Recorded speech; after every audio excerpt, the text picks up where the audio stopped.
demorou um pouco para diagnosticar. Você tem que ter em mente que naquela época eu era um executivo, trabalhava numa multinacional e que não tinha a menor ideia do que fosse uma doença mental, que fosse a esquizofrenia. Não sabia nada. Tinha uma vaga noção disso, né? Muito distante. E naquela época muito mais, porque naquela época se escondia a doença mental. Se esconde a doença mental até hoje. E quando sai, sai escandalosamente na mídia. É sempre o filho que matou o pai, não sei o quê. É sempre esse lado mais pesado que aparece. Né? Algumas vezes aparece o outro lado, como foi aquele filme do Prêmio Nobel, o filme do Carrano, né, do Bicho de Sete Cabeças, mas isso é agora, são todas coisas recentes, há 30 anos atrás não tinha nada disso. Então eu não sabia o que estava acontecendo, o que ele estava falando antes de gravar. Ele surfava, nessa época morávamos em São Paulo, e ele vinha para cá, para Boiçucanga, e eu e todo garoto de surf, eu sei, usar o baseado, eu não estou nem fazendo discurso moral aqui, nem, pelo amor de Deus, nem, jamais. Mas existem provas que realmente, em algumas pessoas, em alguns jovens, a maconha detona o início da psicose. Né? Outra leitura da esquizofrenia, no caso do meu filho, que ele era um esquizofrênico, ou seja, ele era um doente mental.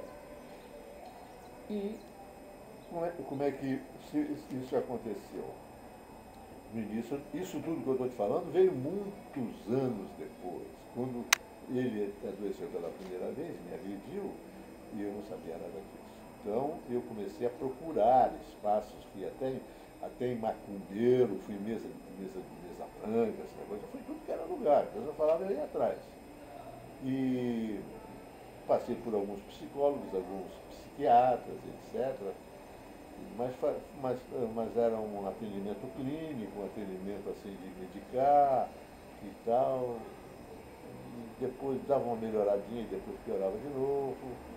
Mas ele já tinha sido diagnosticado, ou eles Não, medicavam não temporariamente para o surto? claramente, não claramente. Medicavam ele como se ele tivesse um descontrole emocional, alguma coisa parecida com isso. Né? Eu só vinha, quando me disseram mesmo que ele era doente mental, que ele era esquizofrênico, foi algum tempo depois, porque aí as brigas continuavam, ele brigava comigo, brigava com as irmãs, brigava com a mãe, ele era bravo, agressivo e tal. E, e eu continuando achando que era as tais companhias, esse o baseado na maconha.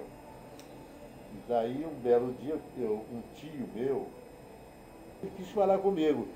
Falou, ô Geraldo, você não quer vir aqui? Eu falei, fui lá e conversei com ele. Ele falou, Geraldo, isso é grave, isso aí é grave o que está acontecendo com o André. Não pensa você que é baseado não, pode ser até que seja, mas não é só isso, é muito mais do que isso.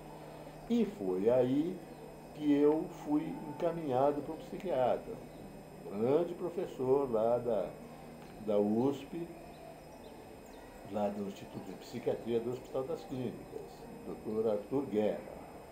Na época ele estava começando, era um jovem psiquiatra, mas hoje ele é um grande professor doutor lá, considerado, todo mundo leva ele para tudo que é lugar. E então esse meu tio, meu primo, que me encaminhou para ele, o doutor Arthur Guerra, e eu fui lá com o André. Eu morava, né? Eu cuido do meu filho, eu passei a cuidar do meu filho e consegui livrá-lo do manicômio.